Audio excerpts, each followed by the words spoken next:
Okay mga master, meron na naman tayo ditong trouble na ano. Bali ano to siya, 3 HP na wall mounted, hindi siya inverter, non-inverter lang ito. So check natin to sa mga master, mag test voltage tayo. Sige mix, test voltage natin. Ikaw na. Okay. Tayo mo. Okay, so test voltage tayo mga master. Yung indoor ngayon mga master, naka-on na siya. Kung makikita nyo rin dyan, yung outdoor fan, umaandar na rin yan. Pero yung compressor hindi. So, share ko sa inyo mga master, mag-test voltage tayo sa mga non-inverter unit. Lalo sa mga master na nandito sa Saudi, ganito din yung ano, gawin nyo mga master pag mag-test voltage tayo. Umaandar yung indoor, umaandar yung outdoor fan, pero yung compressor hindi. Okay, so, ito mga master, makita nyo dito, yung 1, 2, ito yung line at saka neutral. Yan, ito yung line at saka neutral. Kasi ang power supply nito mga master nanggagaling sa indoor. Tapos itong line neutral galing sa indoor to. Tapos itong 3. Itong 3 mga master, ito yung reversing valve.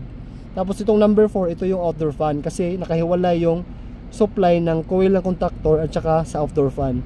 Okay, so itong number 5, ito yung power supply dun sa ano, coil ng contactor. Okay, so is-voltage natin mga master. Yan, meter, voltahe, lagay din sa AC volt. So itong line at saka neutral, automatic meron kang makukuhang voltahe yan na 228, di ba? Kasi line neutral to eh. Laging meron yan. Tapos pag nag-check tayo mga master, itong neutral, itong 5 na to, ito yung ano, di ba? Supply papunta dun sa coil ng contactor, ito. So neutral tsaka 5. So meron siyang 228 volts din. Ibig sabihin mga master, nagbigay ng signal yung galing indoor papunta dito sa outdoor. Tapos ito naman, check natin itong isang 4. Automatic meron to kasi umandar yung fan, di ba? Yan. Pag yan, may mga nakuha tayo mga ganyang voltahe mga master, ibig sabihin, walang problema sa indoor unit. Nagbibigay siya ng signal papunta dito sa outdoor. So ngayon, bubuksan naman natin ito ngayon. Check natin yung coil ng contactor kung meron siyang power supply na nakakarating doon. Let's go. Yan. Kung makikita natin, yan. Okay, so ito mga master, ito yung coil ng contactor. Yan. Dito tayo kukuha kung may supply yan. Okay? Yan, yung dalawa na yan. So kung meron tayong nakuha mga master, ibig sabihin yung contactor natin nag-trigger to ngayon, nabigyan ng signal. Yan, pero hindi pa rin umandar yung compressor, di ba? So sunod natin mga master, i-check natin itong contactor naman kung sira or hindi. Okay? So ito, neutral. Tapos itong sa baba mga kamaster, kuha natin dito. Ito yung linya din eh. Itong pula na to, kung makita nyo, itong pula na to, ito yung nanggagaling dito. Ito, dito guys. Dito siya nanggagaling. Number 1, ito. Itong pula na dito mga kamaster, yan. Yan. Okay? Yan siya, dito siya nanggagaling. So pag kinunan natin itong mga kamaster dito, neutral at saka dito sa line na to, sa contactor sa baba, dito sa input ng contactor, meron siyang 228. Yan, 228. So ang gagawin naman natin, i-check natin dito sa kabilang terminal, dito sa output ng contactor. Ito. Yan, kita niyan, ito. Okay, so ganoon pa rin, yung isang test rod natin sa neutral, tapos itong isa dito sa kabila. Yan. So wala tayong nakukuhang 220 volt, 228 volts, di ba? Pag dito sa baba, meron. Itong input, meron. Sa output, wala. So ibig sabihin mga master, ang problema nito is yung contactor. Ito. Okay, so ito pala mga contactor na ito mga master. Galing sa factory ngayon, iwan ko, tinipid nila ngayon. Single na lang siya. Dapat talaga dito double to eh, kasi 3 HP. Mabilis masira ito contactor kung ganito under lagi yung compressor. Ang mangyari kasi nito, nalulusaw yung contact niya sa ilalim. Palitan natin to, palit natin yung double. Pero tayo dun ganun ba? Okay, so kumuha si partner ng contactor, papalitan natin to. Sir? To be 1 year.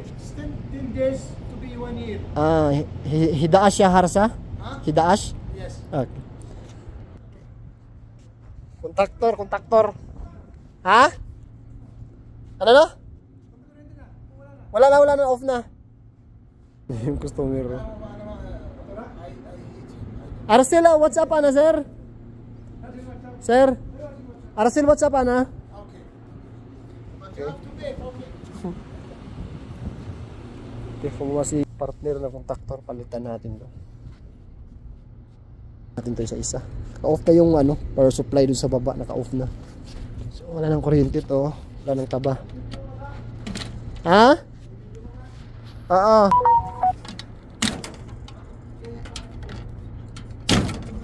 Okay. Tanggal to. Natin mga screw. So, tanggal natin mga kamaster, oh. So, ito yung ipalit natin mga kamaster. Ayan. Itong double. So, diba? Masyadong malayo. Ang liit ito, oh. Single lang siya. Ipakita ko sa inyo ito mga kamaster. Buksan natin to. Buksan natin to. Double tong ilalim nito. Double. Kaya ito yung mga matibay na conductor. Dati, hindi kami basa-basa nasisira ng conductor. Ngayon, lagi na. Dahil sa nilagay nila ngayong ganitong contactor, single lang, bilis malusaw yan.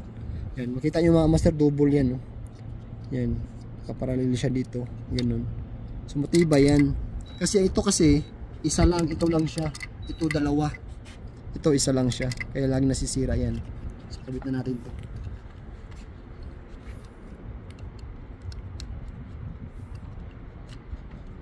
Pumasok.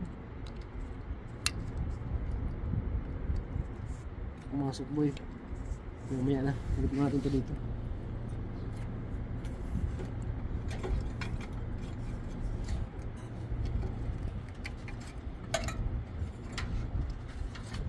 Okay. Tapos yung linya. Tapos ito. Yan. Ano na natin to? Tibay na to. Hindi na basta-basta masisira itong contactor.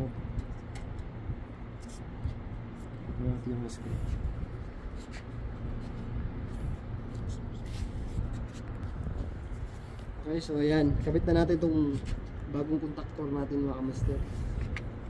So surbol na siya, landar siguro to. Sige, paon mo. Paon mo rin, sabihin mo. Okay, so ipaon na lang natin sa baba mga kamaster. Kabit na natin. Tayo natin na andar yung outer unit. Okay, so yan mga kamaster, umandar na. Andar yung outer fan, andar na yung compressor. Yan, kung makita yung mga kamaster, yung output ng contactor, may makuha na siya yung 220.